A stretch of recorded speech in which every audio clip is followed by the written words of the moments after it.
Ja, du ser, du er logget inn selv, så du Ja. kan se spørsmålet. Ja, ja. Ja. Kan du ta seg til? Ja, det kan jeg gjøre.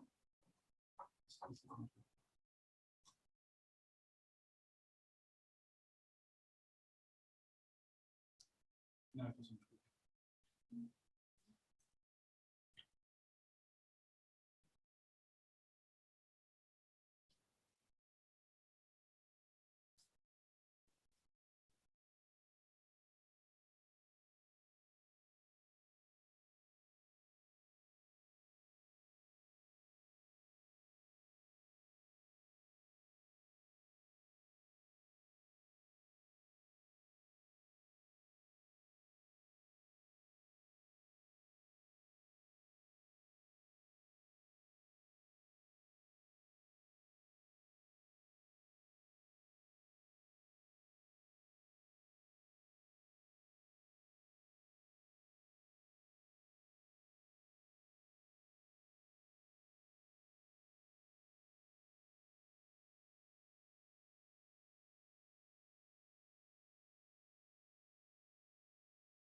Good afternoon, everyone.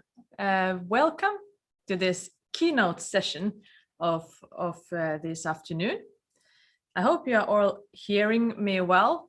If you hear me, can someone just say yes on the chat? Yeah. Oh, I even had a sound. That was great. Okay, so the theme is climate-friendly, sustainable food. And we will have two keynote lectures. First one will be Wouter Poortinga, who is Professor of Environmental Psychology and an Associate Director of the Centre for Climate Change and Social Transformations at the Cardiff University in UK. His title will be Public Attitudes to Meat Reduction as Climate Action. And the second talker of this session is Sarah Hornborg. She's a researcher at the Sustainable Consumption and Production Unit at the Rice Research Institutes of Sweden. And her title is Blue Growth, a Systems Analysis Perspective. After these two have both delivered their 20-minute keynote lecture, we will open breakout rooms. I will randomly assign you in breakout rooms, and we hope you can discuss what you heard, what was unclear, what are the questions that you would like to ask these two experts that we have here today. And then when you come back to the session, please use the chat for posting your questions, and we hope we get a nice discussion going between Wouter and Sarah and myself, and also, of course, then the input from you. But now, without further notice, I think I should also say that this is streamed to YouTube and is being recorded. So now, Wouter, maybe you would like to put on your video and share your presentation.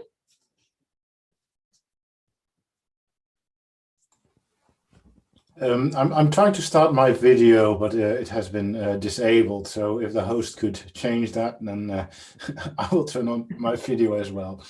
Yes, I'm hoping our technical team can do some magic here.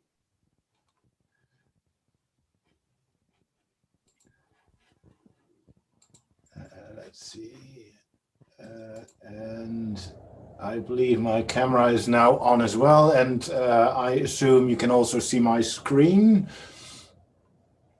Yes. Okay, so well, thanks very much, Katja, and also thank you very much for giving me the opportunity to talk about my research here today.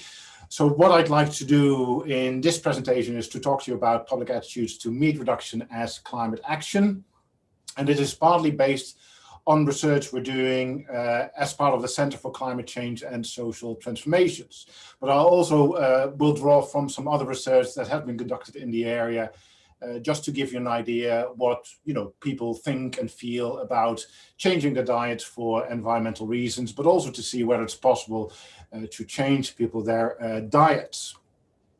Now, before I start with the presentation proper, I'd first like to say a little bit about our center, so the CAST Center, which stands for Center for Climate Change and Social Transformations. And what we're trying to achieve with the center is to study the social transformations that are needed to achieve a low-carbon, sustainable society. And in particular, what we're trying to do is to see how, as a society, we can live differently and better to achieve rapid greenhouse gas emission reductions. Now, as part of that, we're looking at 4 challenging areas, as we call them, and that is about what we eat, how we heat our homes, the way we travel, but also what we buy. And then we're looking at the roles of values, co-benefits, and then rates of change therein. Now, the reason why we're looking at these 4 areas is because without addressing these aspects, it will not be possible to achieve any net zero targets that we may have. So it's not only about, generating energy, for example, with wind farms or solar farms, but it's also about, the way we, use energy and carbon are responsible for carbon emissions. Now, the one area I would like to focus on is diet, and then in particular, meat as a potential action we can take on climate change. Now, the production of livestock has, both for meat and for dairy consumption, has significant environmental impacts in general, but it's also a major contributor to climate change. Now, there's different estimates how much that is, but according to the FAO, it's about 1/8 of all greenhouse gas emissions that we're emitting, globally. And there's different factors in that. So there's the emissions from animals and livestock, which is mainly methane, which is a very powerful greenhouse gas. But it's also about the rearing and the feeding of livestock, and that requires substantial amounts of water and land. Yeah, so that may lead to land use changes, and land use changes are a large factor within climate change. Now, the problem here is that, let's say, protein production, animal protein production is very inefficient. Yeah, and that's a very high feed to food ratio. So you need almost 10 times as much plant-based protein to produce 1 kilogram of animal protein, and which is of course dependent on the type of meat. But there's also about the heating and cooling of farm buildings. It's about processing and transportation of animal products. But in general, it's mainly about land use changes. It's about the production of grain and soy for feed, and it's also about methane as part of manure management. Now, as the world develops, the demand for meat and dairy is going up. Yeah, so we're already producing an enormous amount of meat for consumption, but it's expected to grow substantially over the next 20 to 30 years. Now, it's important to note that the amount of greenhouse gas emissions varies according to the type of livestock being produced. And around 65% of all greenhouse gas emissions is attributable to cattle raising. Now, this is mainly to do with the size of cattle production, because it's by far the biggest part of livestock production, but also on a protein per kilogram protein level, it's much higher for cattle, but also for sheep and goats, for example, than for, let's say, for white meats. But then also for white meats, the number of carbon emissions is much, much higher than for plant-based protein. So it's both the size and the intensity of carbon emissions per kilogram of produced food. Now, plant-based diets, according to the IPCC, are a major opportunity for mitigating and adapting to climate change. And if large number of people would change their diet, that could free up millions of square kilometers of land. Yeah, that's both for the rearing and the feeding of the animals. And that can lead then to a global CO2 reduction by up to 8 billion tons per annum. And that is absolutely massive. Yeah, it's a really large part. So it's partly because of the rearing, it's partly because of methane, but most importantly, it's also because of land use changes or the land use for the feeding and rearing of cattle. Now, also, if you change your diet, it has significant other co-benefits, which is one of the aspects that we're interested in as part of the CAST Center. Yeah, so if you shift to a more plant-based diet, and that can be vegetarian, that can be vegan, but it can also be simply low meat. Yeah, not everybody has to go vegan, of course. But that's then associated with benefits in terms of, less cardiovascular disease, less obesity, and also fewer cancers like colon cancer. Now, this slide shows a number of high impact actions that people could take, let's say, as an individual or as households. Now, it controversially shows that having one fewer child is the most impactful thing you can do, especially if you're living in the developed world. Yeah. Now, while ignoring that option, right? You can see that mobility-based kind of actions have the highest impact. So if you would live car-free, for example, if you would avoid flying, or if you would go electric in terms of your car, these have the biggest carbon savings associated with them. But also moving to a plant-based diet is a high impact action, and also depending where you live can have a very high saving in terms of carbon emissions.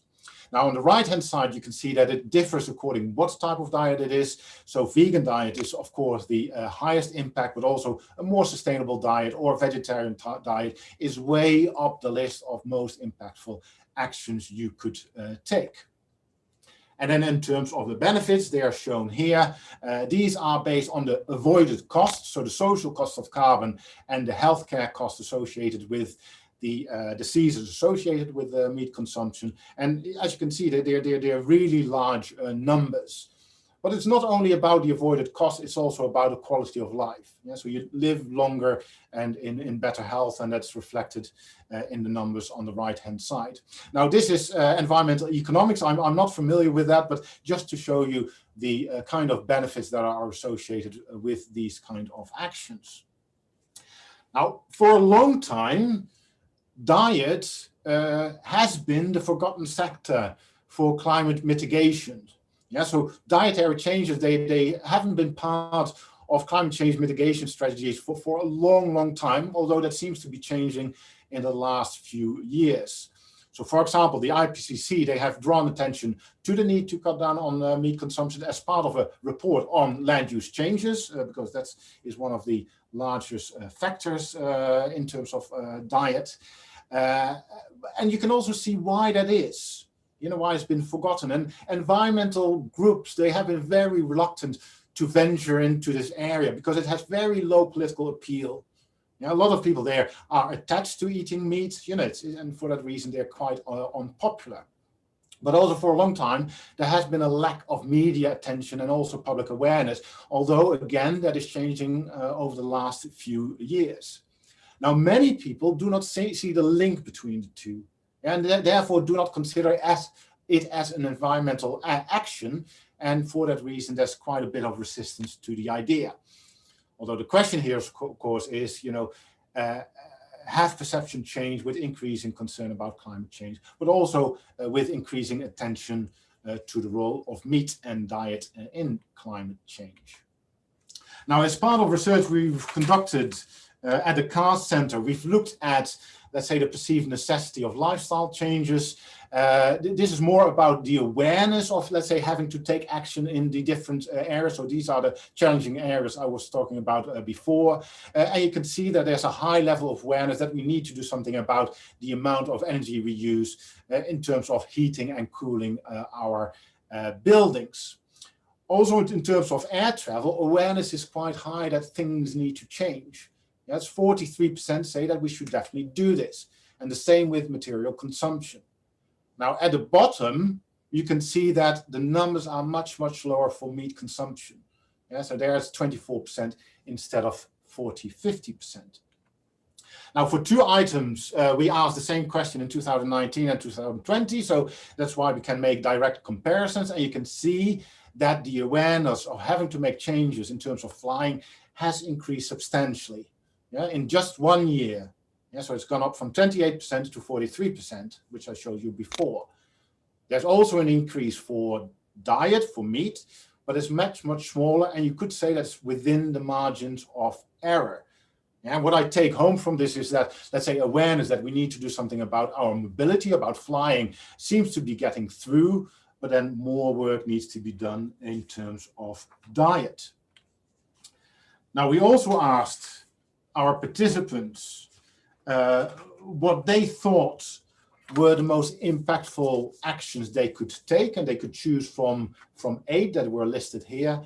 And you can see, as expected, that most people would go for minimizing air travel, reducing energy use at home, and changes in terms of car use. And these are the typical environmental measures that have been drummed into us that we should take. Yeah, so they're very high up in people's, awareness, of people's, thinking. But I would like to draw your attention to the bottom, Yeah, because it said that eating less red meat and reducing new purchases is only 18% and 23% respectively.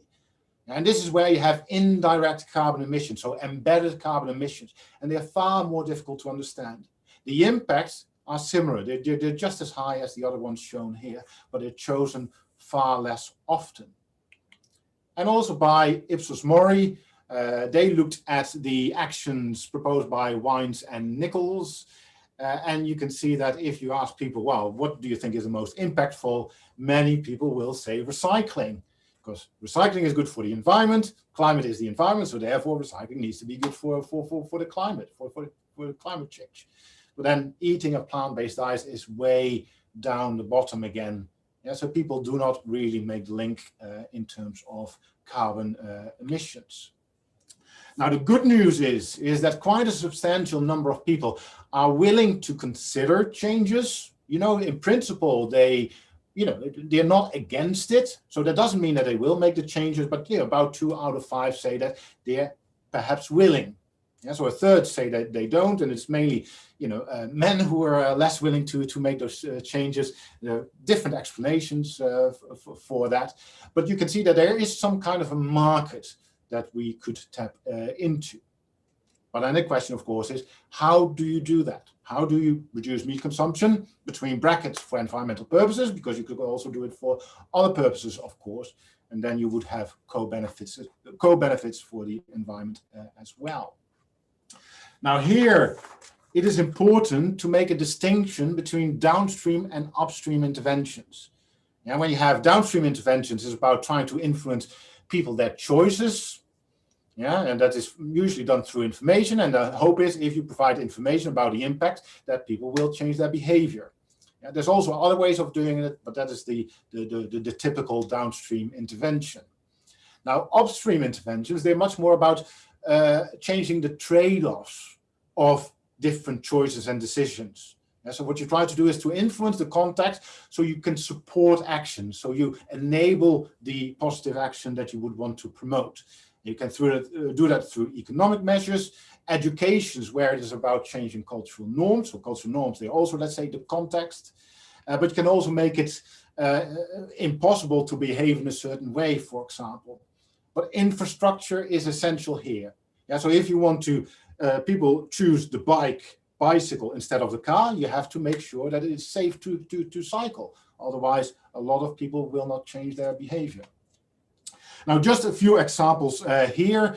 So in terms of an informational intervention, so a typical downstream intervention was conducted by a PhD student of mine, so Emily Wolstenholme, and she was interested whether messages about the health and the environmental benefits of reducing meat could have an impact. She used a convenient sample of about 300 undergraduate students, and then these students, they were randomly assigned to different conditions. And then the students, they received messages every day, so just to remind them about why they would do it. And then they were asked to keep a food diary, and we asked about their meat consumption at baseline, at the end of the experiment, and then at a 1-month follow-up. Now you can see on the right-hand side is that there was quite a substantial impact. Yeah, so the meat consumption was almost halved within this particular sample. So you could see that, health, environmental messages, they all seem to be working. Now, something else was also going on, and that's why I didn't show you the control group. But, at the end of the experiment, we found that it had an effect. Yeah, that there was a reduced meat consumption as compared to the control group, as you would want to see. But then at time 3, also the control group had, caught up with the intervention group. Now, we don't really know what was going on, but we think it's some kind of a social spillover in the sense that it was the same cohort we were looking into. So we think there may have been some talk among the students, which may explain this effect. Now, an upstream intervention, so this is an example of a nudge intervention. Now, nudges are usually seen as a downstream intervention, but there it's more about changing the trade-off of the choice architecture. So in my view, it's more like an upstream intervention. And this is research conducted at Cambridge University, where they looked at purchases within their canteens. And you can see that the vegetarian options available, or the availability of vegetarian options, they are linked to increased vegetarian consumption. So if you make it a more common option, more people will simply choose it. And also, if you have a more experimental or systematic, let's say, intervention, you can see the same effects. Now, the effects are smaller than when you do it via an observational study, and that is usually the case. But also when you systematically change the number of vegetarian options, you can see that people are more likely to choose those options. So simply making options available can change their behavior. Now, what can we conclude from that? Now, a substantial minority are willing to consider changing their own lifestyle relating to diet, although that, of course, doesn't mean that they will actually do that. You know, more needs to be done, so it won't magically change, but it is possible to design interventions where people make changes to their diets. But very few see the necessity yet. Yeah, so many do not see it as an environmental action. They underestimate the role of greenhouse gas emissions from these kind of consumption categories. And I think that has to do with embedded emissions.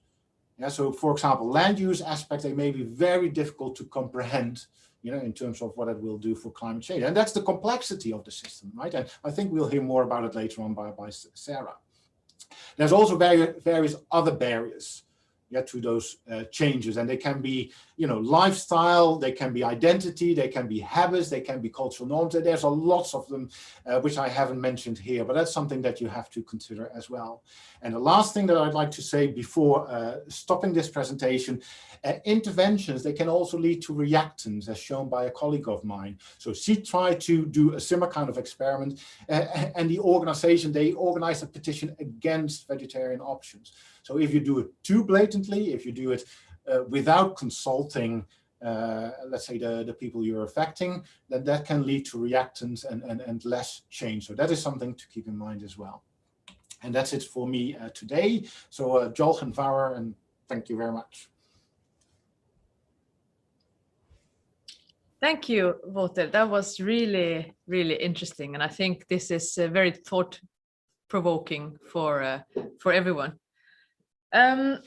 Now, there's some technical things here, so I kind of can't. I'll just continue talking. They're telling me just to ignore us. So now I see that some people already put things in the chat. That's great. Just put your thoughts when they come to your mind. You get a question, put it there, and then we will take them after both of the presentations and the breakout room session. But now I would like Sarah to start sharing her screen and her video so that we can hear her blue growth systems analysis perspective.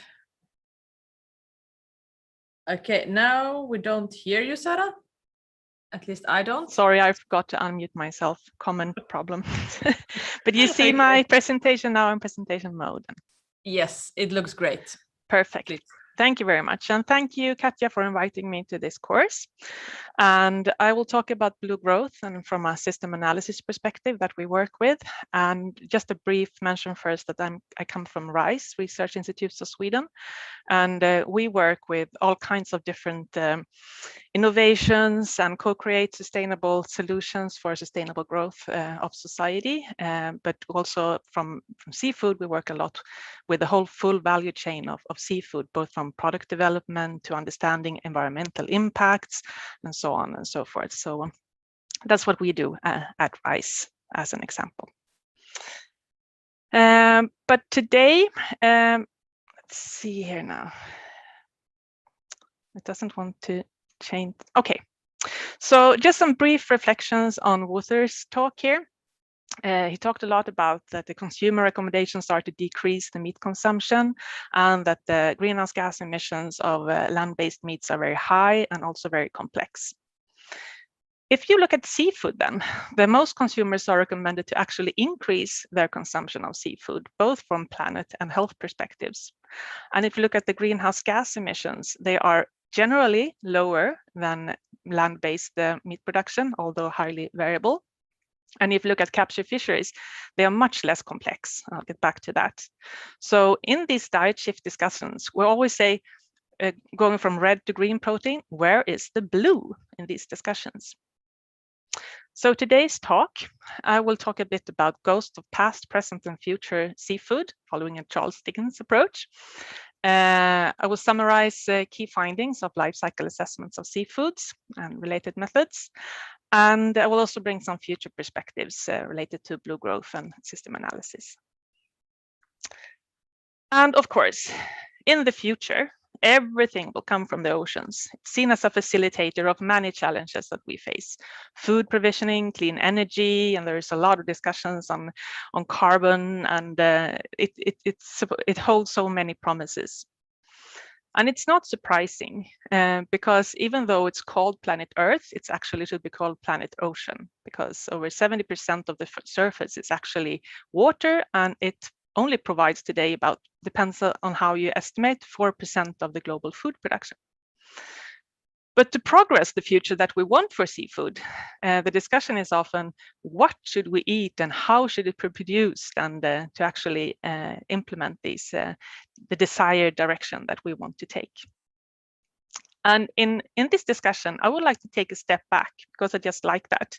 Look at ghosts from the past, because the ocean has been important to humanity throughout history. We've been eating seafood resources for a very long time. And also from many centuries, we've had quite an extensive exploitation, like the major herring fisheries in Scandinavia already during Middle Ages, really providing a huge industry and with high nutritious value.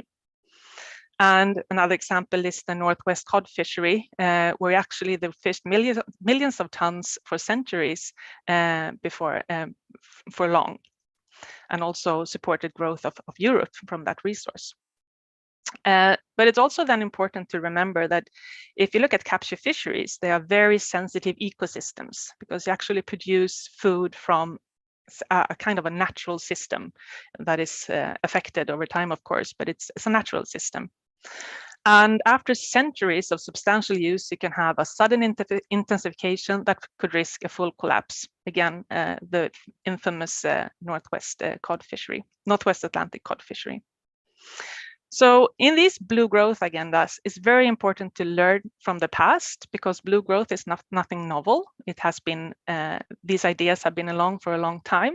So remember where you heard it first, but I think we have to think about blue regrowth. It's really about where we want to head, and don't forget the lessons from the past. And there was a study looking at failures and success of past initiatives. And it's really about this human dimension of equity and access, and a management that is really responsive, holistic, and based on science and monitoring for success. So that's the key for the future, learn from the past.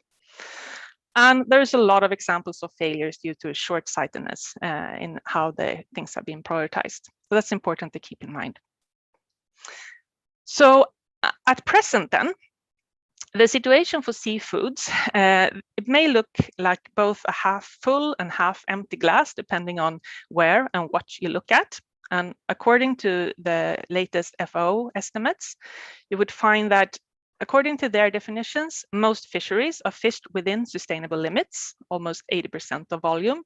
But it also shows a negative trend. So it's important to be aware of how we can reverse that and allow for more sustainable fisheries. In terms of aquaculture, it has made an immense growth, but the actual portion of the volume that is not dependent on feed, it's only 30% of volume, and that also shows a negative trend. So it's important to look at what kind of species you feed and what they will be fed with. And from the positive side, you would see an increasing trend, or stable, that most of the production, it's actually used for direct human consumption these days, nearly 90% of the total volume. So that's something positive. And if you look in particular for capture fisheries, it's also important to be aware of that from a global perspective, it's really an unequal share that is taken from a limited and highly nutritious resource. So it's important to take that into account as well. Yes, so there are challenges to work with. But if you look at seafood as a food commodity, we often say that if you may consider seafood as sustainable or not, it depends on what you compare with. Do you compare with meats or vegetables? How you compare, what kind of impacts are being compared and in what way, and what you compare, which kind of environmental impacts, and also which kind of products, because seafood is a very, very highly variable food production comprising of thousands of species that can be produced in many different ways. So what we do, we use life cycle assessment as a basis in our assessments, and it's also known for this cradle to grave perspective, and looks at pressures per unit of a product from an environmental perspective throughout the supply chain. And through these life cycle assessments, you can do things like define large and small in terms of contribution from different parts of the production.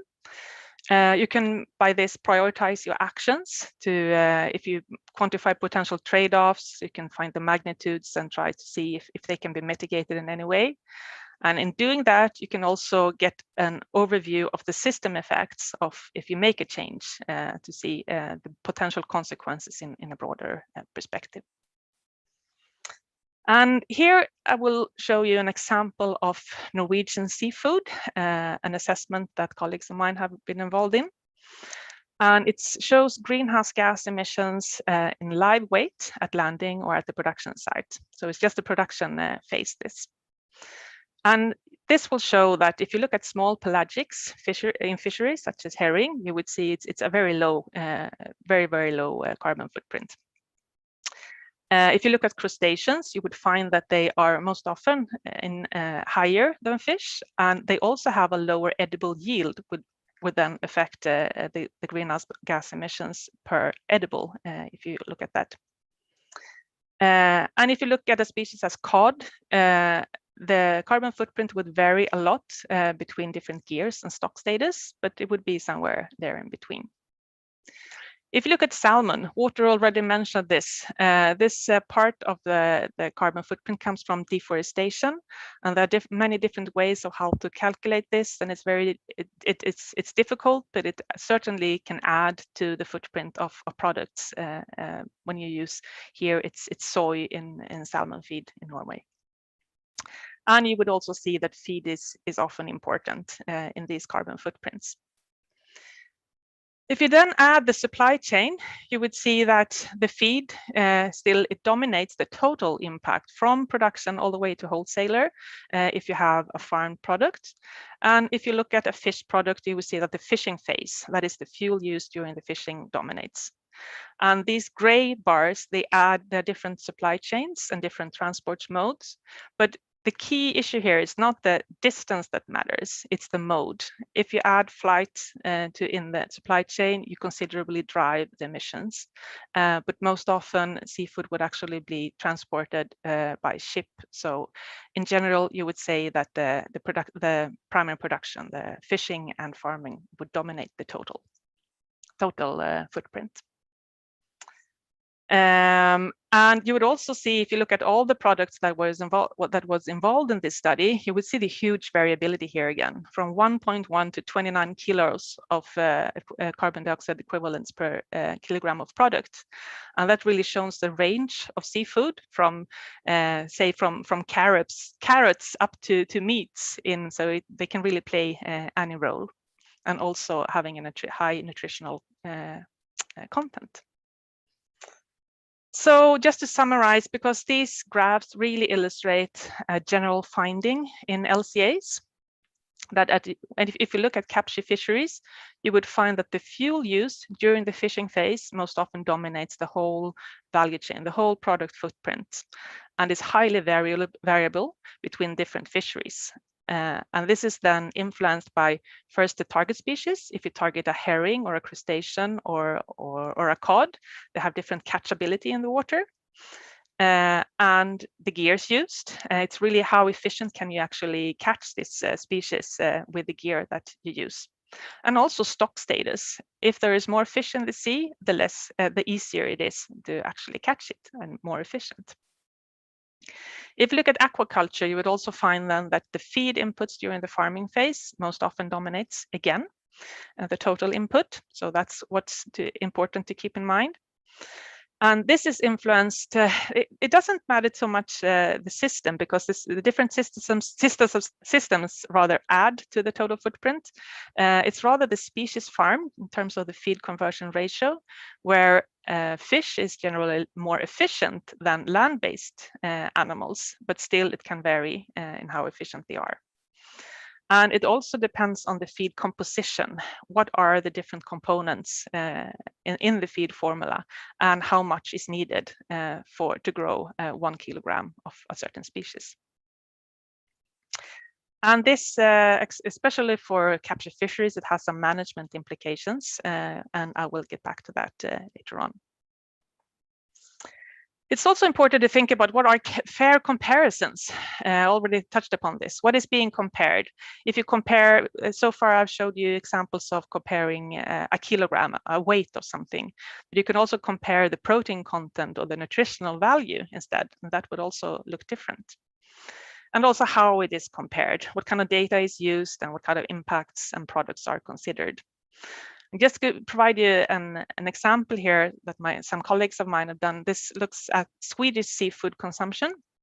And you see this graph with a lot of different fishes, like salmonids and lobsters and herrings represented in different colors. And the size is how much that is eaten in Sweden. And you would also find where the land-based animals are positioned in this graph. And if you look at this green square, they really represent a combination of a low greenhouse gas emission and a high nutritional value, whereas the red corner up here is a lower nutrition and a high climate impact. So there are better and worse choices. So a seafood is not a seafood. That's very important to be aware of. But I also want to just mention that LCA cannot encompass all different environmental aspects. So there's a lot of things to consider that are more system specific or product specific that relates to seafoods. And so there is even need for even broader decision support in order to truly identify sustainable solutions. And also including the human dimension, of course, but I won't touch upon this in this talk, just want to mention it in brief. And one example is another system analysis tool, ecological risk assessments, that really offers a complementary perspective to LCA because it really focuses on the local ecosystem risks rather than these global emissions, such as greenhouse gas emissions. And it's used in various ways for seafood, such as the eco-certification Marine Stewardship Council, MSC, and also to implement some ecosystem-based approaches in, for example, Norway and Australia. So we just started to look at how you can combine this to even have a more holistic decision support that is needed, combining risk assessment and life cycle assessment. So we looked at Australian toothfish fisheries in the Antarctic, for instance, because they had been subjected to ecological risk assessments a couple of times by Australian authorities. And if you put them, LCA and ecological risk assessment side by side, you can find that there were less risks to the local ecosystem because there had been data collected, but it also came with higher carbon footprint if you put that by the side, because there were a lot of societal values in terms of you need to protect seabirds and you need to you target certain sizes, and there will always be trade-offs in the different actions and what you do. So in this context, if you put them side by side, you might find this local ecosystem versus global emissions, but it then also adds to the complexity. So, but if it was easy, it would be easy to also to progress towards a direction that you want to head. But I do find it's very important to really think about what kind of decisions or supports are available today in terms to really be able to avoid unintentional consequences that might be mitigated, or at least set limits for what are acceptable consequences for different actions that you make. So now what? Yes. Just to summarize now this complexity of that different system analysis can provide you with. This is an example again from Norwegian feeds, actually, Norwegian farming for salmon and the feed composition. You can see from the 1990s up till recent years, it has gone from nearly fully marine to be dominated by land-based feed ingredients. And at the same time, you would find that the greenhouse gas emissions has increased. And that is dependent on a lot of factors, both how efficient the production systems has been in keeping low mortalities, but also when you start to look at feed in detail and look at such aspects such as microingredients can have a really high climate impact if you include them, and they're not always included. And you would also find that deforestation of soil is also becoming a problem for these assessments in terms of driving the footprint.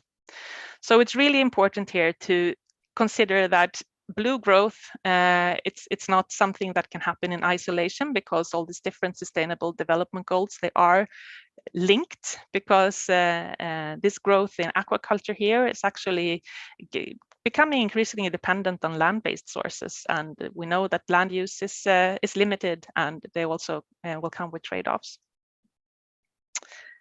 So what we need is really to figure out what kind of decision support that we need, develop it, and utilize it, not at least.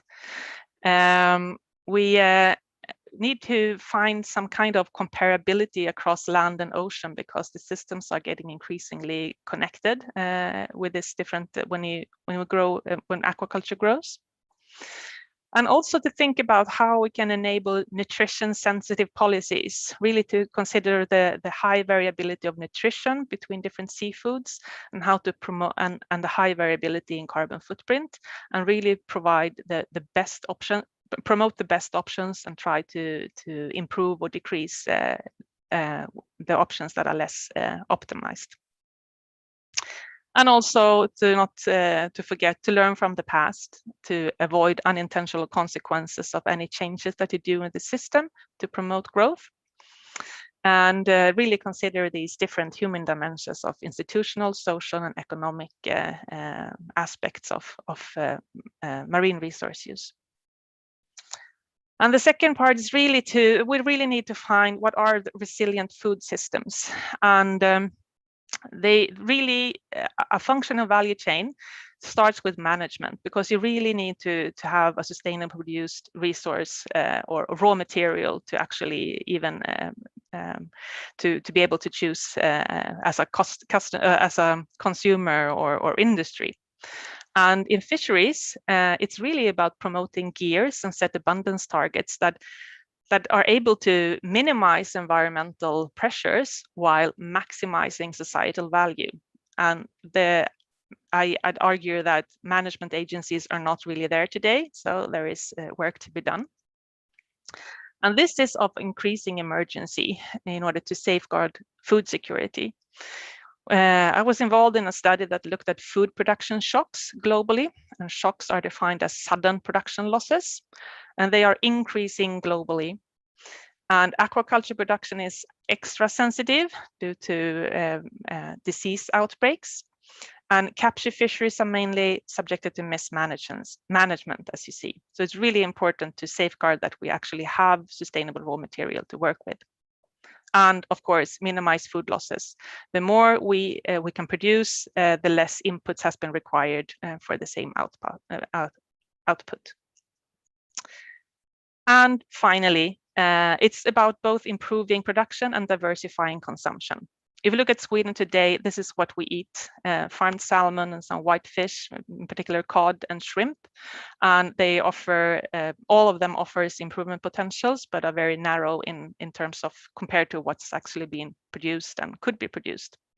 And the discussion is often that we need to eat other species that have less impacts or at least different impacts, because no food comes with no impact. But I'd argue that it's about both improving in the current systems and looking at other seafood products. So because the consumer demand will always be out there, so it's important to work with those producers and consumers in this sense. And with that, I thank you for listening. Thank you. This was also extremely interesting, and I think these two different talks very nicely complemented each other and bring kind of the land and meat, and then on the other side the ocean part. Okay, now I will open the breakout rooms. Let's see, it's 1:15 now, so we will start the discussion here in the plenary at 2:30 again, so in about 15 minutes. Yeah, write down your questions so you can put it in the chat afterwards when you come back. See you soon again. Bye.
Hello?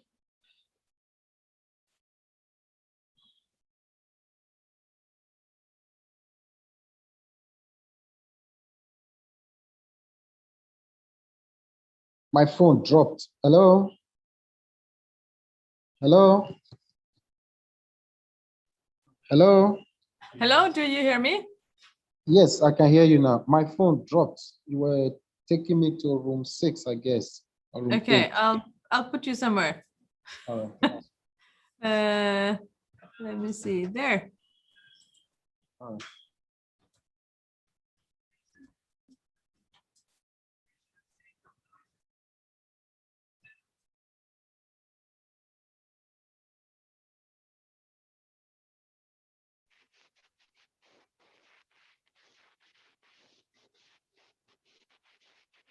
Maya.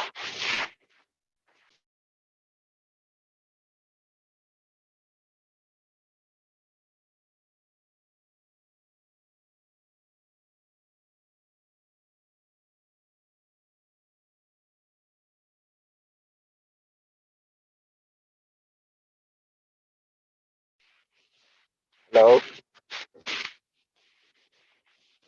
Hello. Hello, is it Michael? Yes. My room. I'll try to move you somewhere. Let's see. Yeah. The other time I was with the water. I think the Yeah, light below water. Yes. I'll try to move you. Okay. Thank you. Okay. Thanks.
för det är Finland.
I hope you all had nice and interesting and maybe a bit heated discussions in the breakout rooms. So now I would like to, can our technical support pin somehow us three, or is that possible in this this version? So I would at least now ask those that have something to ask, write in the chat, right? Just write, for example, Sarah, and then to Wouter, and then ask your questions in the chat. So we can start getting the discussion going. I see at least Sarah is there. Okay. Okay, first one is coming to Sarah. What do you suggest could be some method for introducing comparability across land and ocean? And which reference points or parameters would be most feasible? I love that question. I spend a lot of thought on it, and it's not an easy answer. I can't provide any solutions on that one, but I do think that it's something that should be really thought more about. There have been attempts and discussions on using things like the IUCN red list indices, because they are applied in the consistent way between land and ocean and things like that. But there are some things cannot really be quantified. So I think that risk-based approaches is a way to go, where you can have like probabilities and scale and those kind of factors into that. But it's I don't have any suggestions at this point. I just know that we need to start to develop more of them. Yeah, and it's obviously like we have some things that we can compare, like climate gas emissions. Yes. They are comparable, but then there is the whole suite of other things, like agriculture. You usually reduce the biodiversity to one species, the one you Definitely. are. But then in the sea, the situation is very different. You very rarely just remove all the species for a certain area. So how to account for those things? It's definitely a very good question. It's a very good question, because life cycle assessment often get criticized. Oh, well, the climate footprint, you know, but there are all the other things. Just it's a natural production from capture fisheries, so it can't increase. So it's not an option. But how to account for that? It's not easy. Okay, thank you, Sarah. Then there is a question. Well, maybe I take this one because this is directly to Sarah again. How about seaweed? How is that in efficiency, sustainability, and so forth? And I think here Martina is thinking about as food item, I assume.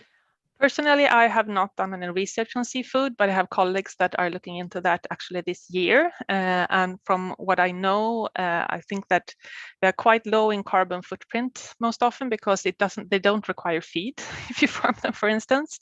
And then it's a matter of they are really interesting from a vegan seafood perspective, because they would have some nutritional benefits of seafood, but being a plant-based, not a meat-based option. But then there's also research on if we are able to actually extract the nutrients from the seaweeds, if we have the capacity to actually open up the cells. And I don't know what the research status is on that, but they are promising, I should say. Yeah. Okay, yeah. Thank you, Sarah. I'm trying to multitask, and it usually goes bad. It's not easy. So now I think this is maybe more for Wouter, but maybe for both. But Wouter can start. What's your advice for persons who live in countries where being a vegetarian is expensive and based on salary cannot be afforded? Meat is cheaper and lasts longer and can be paired with non-perishables for daily survival. It's certainly an upstream approach that would be needed, I imagine, but this may not be a priority for some countries. Any opinions here, Wouter? I mean, it's an excellent question. That's my opinion, and it's also quite a difficult one to answer. And it does show that the dietary choices we make, they're very context dependent, right? And also, when you're talking about reducing meat consumption, it's not the idea that everybody should reduce their meat consumption, right? So first of all, there's also the ones who already eat a lot of meat. So we're talking here about Western developed countries or parts of the world that would have to make the biggest changes, because that is where the most meat is being consumed at the moment. Also, where, let's say, it is very difficult to shift to plant-based diet, and where it's about survival. Now, there's multiple issues there. So you do not want to threaten, someone's survival, but also about, I assume, that will be in places where the impact overall will be smaller already, right? So it's, again, that relates to the first point that I was trying to make. So it's not as straightforward that really everybody now has to stop eating meat completely. Yeah, it is context dependent.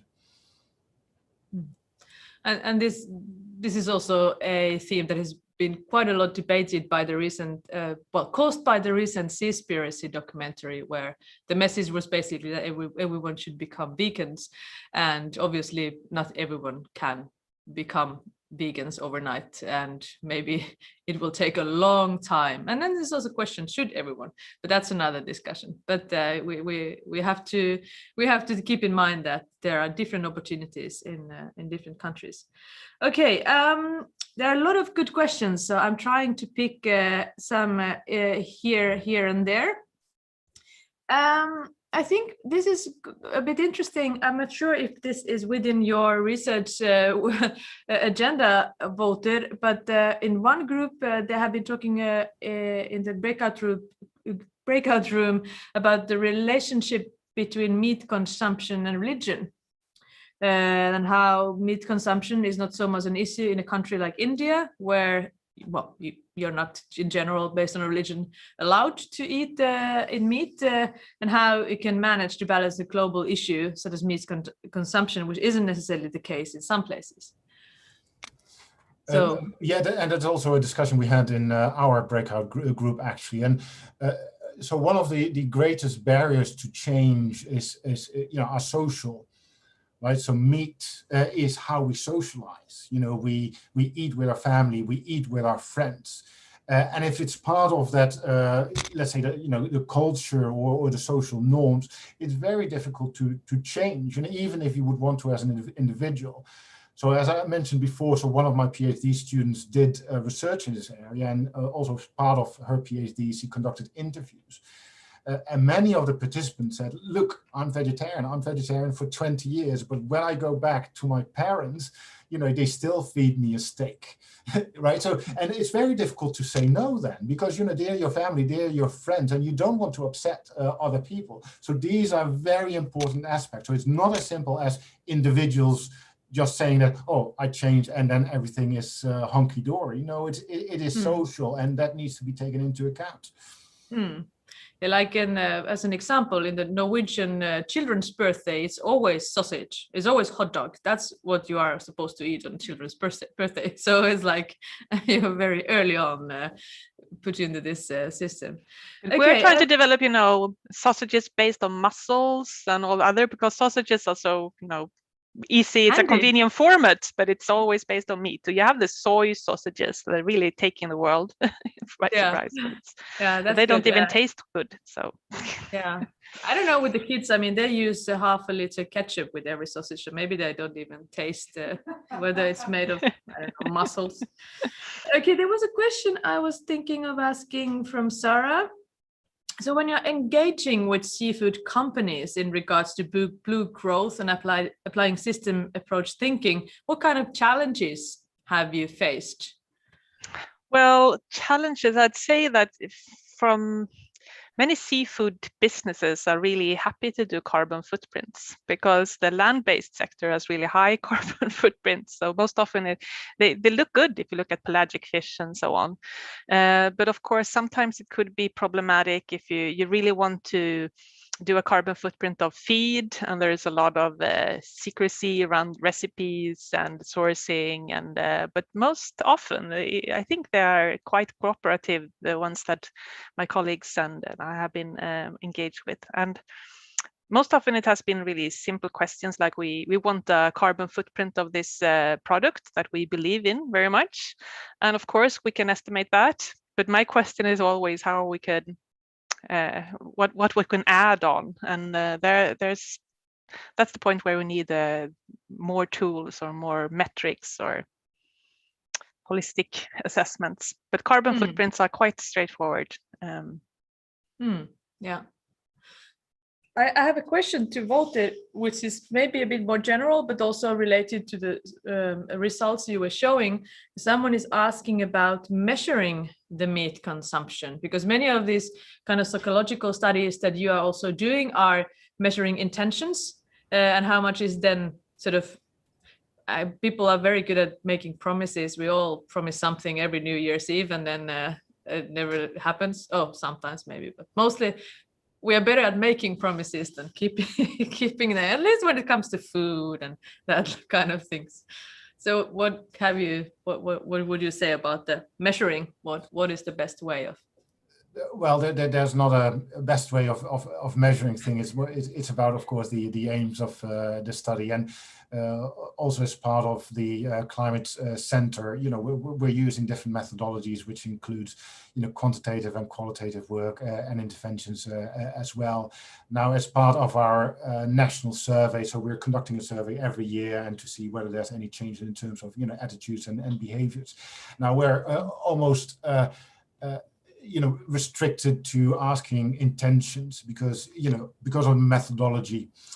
But then if you have intervention research, so the one that I showed by Emily Wolstenholme, there we use techniques like a daily food diary, so that people record every day how many portions they had of, red meat, processed meat, white meat, fish, plant-based proteins, replacement products and things like that.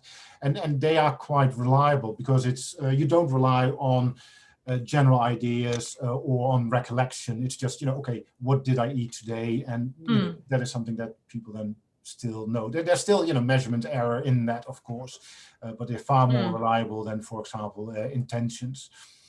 Yeah. Well, I know when I keep food diary, I tend to eat much nicer because I don't want to write down that I ate a lot of chips and candy.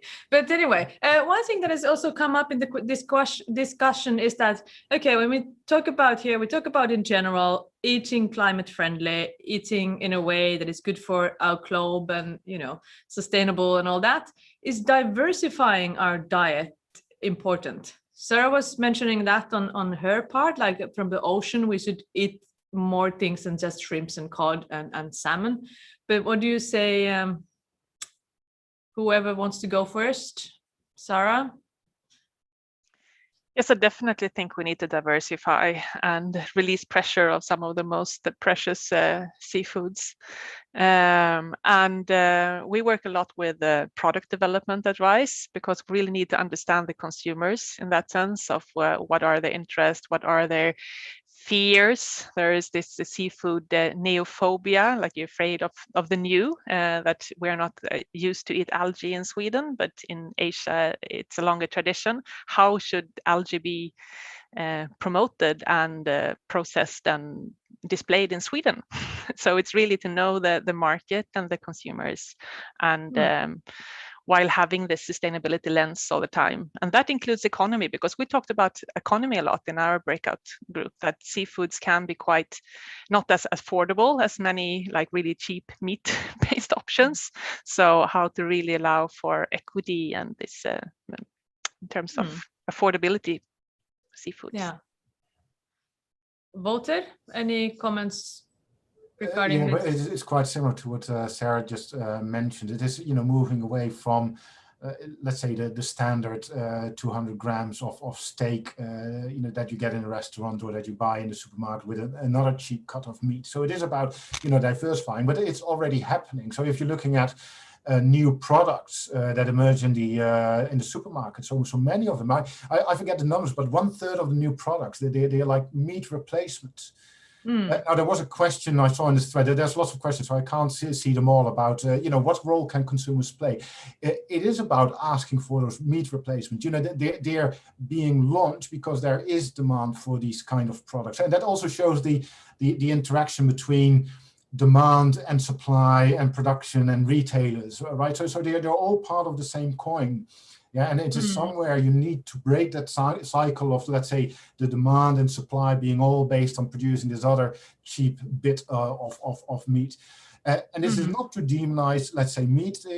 For lots of people, meat is important. You should not, that is my opinion, take that away. But, there's also not a reason to eat, let's say, 0.5 kilogram of meat every day. And there is what those kind of meat replacements can help with, also in terms of them being part of, let's say, a normal potato, veg, and one piece of meat replacement, then, as it's known in Western Europe at least. But may I add to that, because I eat mainly plant-based, and I also noticed this explosion of alternatives. But if you look at the nutritional value of most of those, it's a lot of salt, and it's a lot of they're highly processed. And wouldn't it be better to cut, the size of the steak sometimes, and really work with the other part of the plate, rather than it's so focused, especially in the Western world, the rich economies on the protein part of it. Yeah.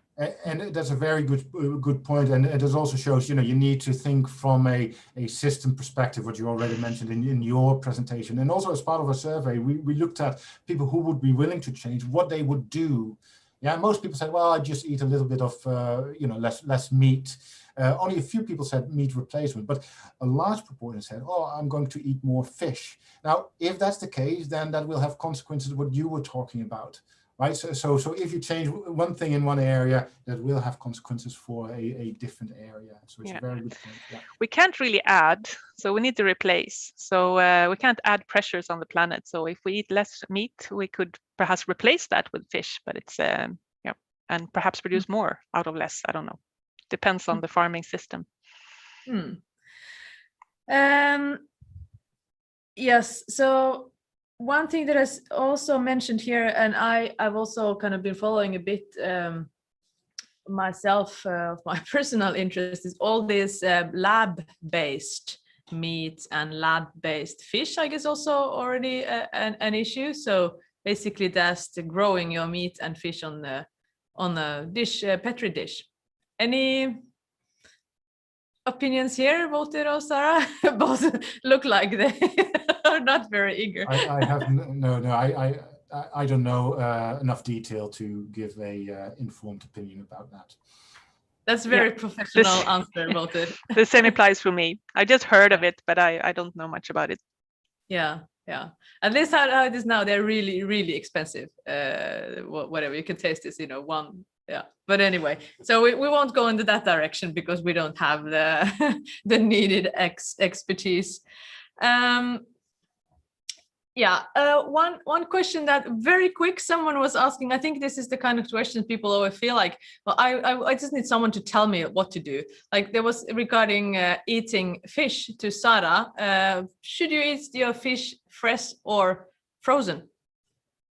Is there a rule of thumb? To some extent, it's a very, very easy answer, because there is a lot of thoughts that if it's frozen, it's not the same quality. But that is not the case these days, because they have a lot of very good techniques for that. And if you freeze the product, then you can transport it more slow, and then you can avoid these air freights, and you can have a more sustainable, low carbon seafood product if you can eat it frozen. And the global supply chains of seafood are highly international. It goes all over. It's been processed and fished and produced in different areas of the world. So from that perspective, frozen seafood is the preferred one.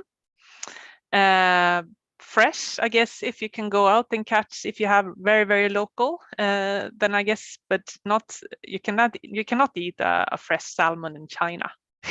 Produced in Norway. So it's really about where you eat and where the production is and where the consumption is. Yeah. I'll see what's one question here about the willingness of the consumer to pay, and not only willingness but also ability. So seafood, for example, in many countries is maybe, I don't know, more or less affordable food source. So how would you convince poor people to eat more fish to reduce associated carbon print is a question that is here. For seafood, I'd say that we're part to blame there. I'd say that it's a highly valuable resource, and there is a lot of export value for low-income countries to export the seafood.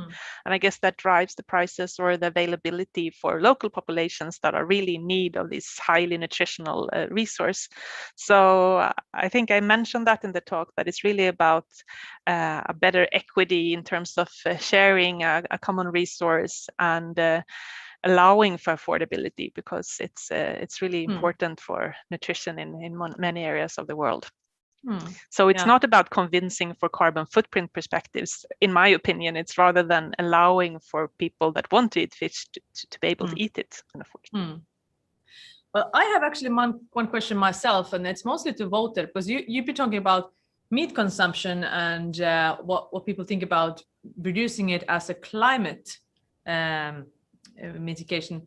But isn't ethics, like, there are a lot of people who don't want to eat meat because they don't want to eat animals.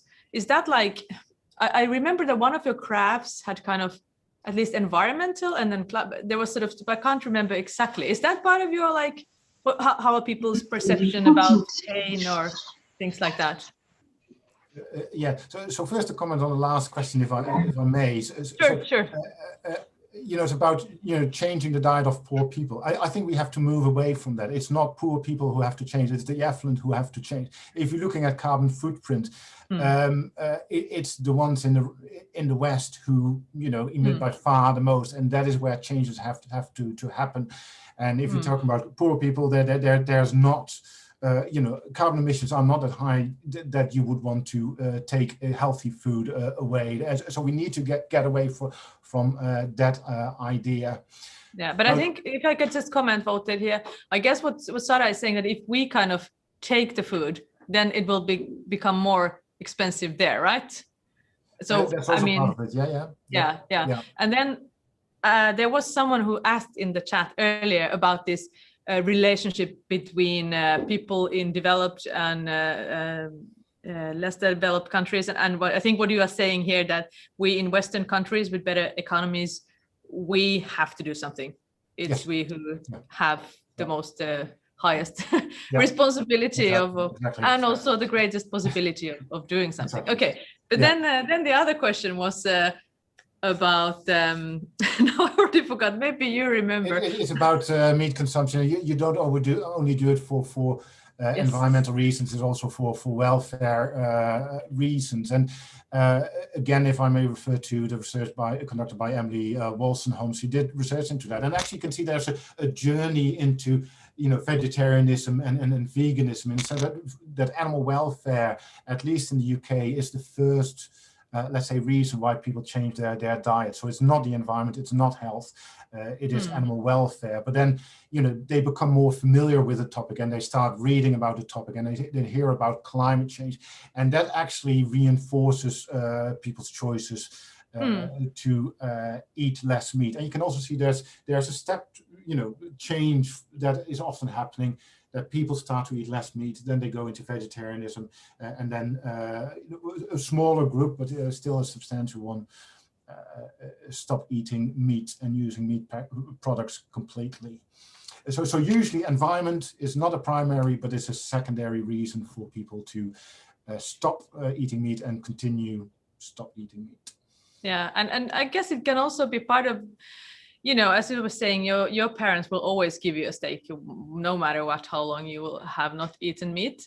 So maybe it's also part of what you can start convincing the people around you that it's not only because I don't, if you have welfare considerations, but then there are actually many other good reasons also to reduce. So maybe that kind of can used as an argumentation of this, even though your internal motives might be different from the beginning.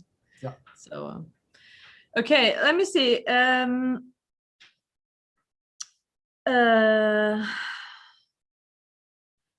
Do you have any questions to each other while I'm trying to read the chat?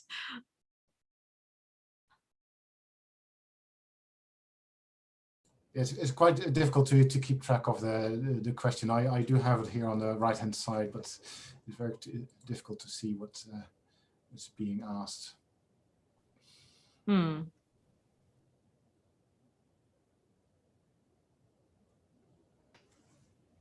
I think this has been really a nice discussion. I mean, this is an easy theme in a way because everyone has to eat. So these are decisions that we all have to make each and every day. So I think this is hopefully been a session that everyone can have some take-home messages. Messages to and tradition is really difficult to to step away from the tradition of what you eat. Yeah. Okay, I think we are closing to coming towards the end of here. Any great summarizing thoughts from Wouter or Sara? Well, there's a question, the last question, which is quite interesting. So we're very tied to our diet, and the answer to that, I think, is yes and no, because we are, and it's very difficult to change, and they're mostly habitual and they're social. So we're getting socialized into certain kinds of diet, and also the other comments in terms of religion and what is available and things like that, and that's completely true. But it's not impossible to change our diets, and if you're looking at the changes that have been made over the last 20, 30, 40, 50 years, they're absolutely immense. Yeah, so they used to be based on potatoes in the Netherlands, but if you're looking at the variety of what we eat now, it's many multiple factors is greater. Pasta, we didn't eat pasta 50 years ago, but we do now almost every week. Yeah, so it is possible to change our diet. So we are tied to it, but that doesn't mean that it's not possible to change. It is, but for seafood, sometimes some are easier to let go of, and some are more difficult to let go of, because some are more highly valued than others, even though you know that they are more impactful. And I really tend to blame the management. There should be no unsustainable food products on the market, because it shouldn't be left to the consumers to decide on make all these tough decisions. There should not be any farming practices that destroys the local ecosystem in any way, or whatever. So it's really important for that perspective to really have the start of the value chain with a really sound production system, and then everything will solve in the end. Yeah. Okay, thanks a lot, Wouter and Sara, and everyone who's been participating with questions and breakout rooms. I think we now have to let people go, because I think they have to enter the next session very soon. So thanks so much, guys. This was great. I really enjoyed the discussion and your presentations. See you soon again in one form or the other. Bye-bye. Bye. Thank you very much. Thank you. Bye.